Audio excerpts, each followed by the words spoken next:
Welcome to Drawliper channel, and in today's video I am going to show you how to download Photoshop in your Android phone. Now the first thing you have to do is open up your Google Play Store and then tap on the search icon, then search for Photoshop, then tap on Photoshop, then tap on Adobe Photoshop again.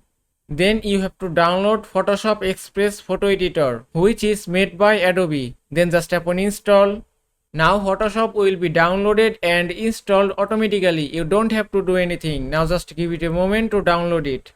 And the download is complete. Now just open Photoshop. Then tap on continue.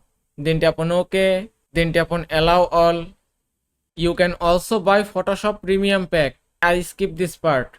Then tap on allow again to get notifications. Now Photoshop is ready for use. If I open an image, from here you can edit your image.